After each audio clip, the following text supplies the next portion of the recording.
Today we're going to be taking a look at the best hitch options available for the 2003 Toyota Land Cruiser. Now the two hitches we'll be looking at today are both Class 3 hitches, which means they're going to have the 2-inch by 2-inch receiver tube openings.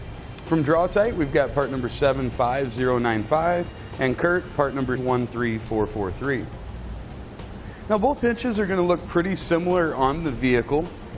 The Curt has a square notch here. Your exhaust is actually going to fit through the middle of that.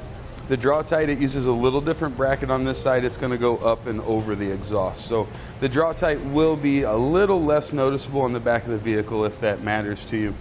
As far as the main receiver tube opening itself, the Draw-Tite has a little bit more of a rounded reinforcement collar over it, where the Curt is a little bit more of a squared off flush look. But they'll both have the same rolled steel stock style safety chain connection points. And to secure any of our hitch items in place, we'll be using the 5/8 diameter pinholes. On the Draw-Tite, that's going to be the hole located closest to the front of the vehicle. You'll see there's plenty of room there. Not so much on the Curt. There's a little bit more of a limited access area on the back side of the hole there. So the Draw-Tite's definitely going to be a little bit better about your anti-rattle bolts, maybe your locking hitch pins and things like that.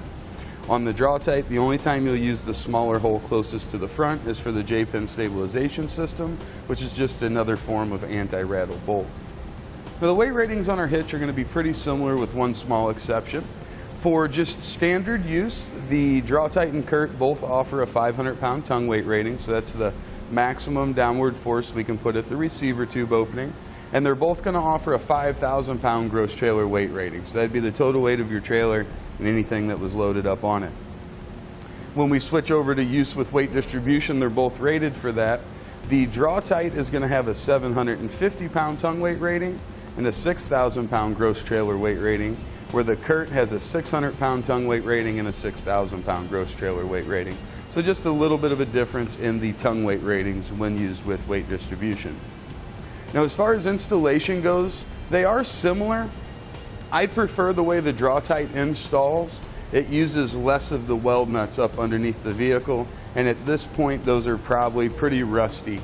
You might have issues or need to use a tap to kind of clean those bolt holes out, so definitely keep that in mind. But I think the Draw-Tite definitely going to offer us a little bit easier installation process. And I think also with this coming up over the exhaust rather than below it, it'll give you a nicer look too. Like we said, appearance-wise, both of our hitches are about the same, just with that exception of this one going up over, the other one coming down below as well. Then as far as measurements go, or clearance goes, we're going to have about the same measurements. The Curt will be about a ½ inch higher than what the Draw-Tite is, but I think that's minimal concern just because of the amount of ground clearance we have. It's more than enough. Now let's do a quick summary on the two hitches and figure out which ones are going to be better for which applications. I think for general towing needs, the Draw-Tite is kind of going to stand out a little bit. It offers a little bit higher tongue weight rating when used with weight distribution. So it'll be a little bit better hitch for the towing, I think, in that category. And also I feel like this is going to be the better hitch recreationally as well, because we do have the room around our pinhole for our anti-rattle bolts and things like that. Whatever accessory, whether it maybe it's a cargo carrier or a bike rack, typically you want those to be secure. This is going to give us a better chance of doing that. Ease of installation is also a category that will go to Draw-Tite. It's because we're not going to have to deal with those weld nuts like we will with the Curt, which are likely to cause us issues with the age that they have. And that's going to complete our look at the best trailer hitches available for the Toyota. Thanks for watching. Click the link in our description below to shop, learn more, or visit us at etrailer.com. And leave us a comment if you have any questions.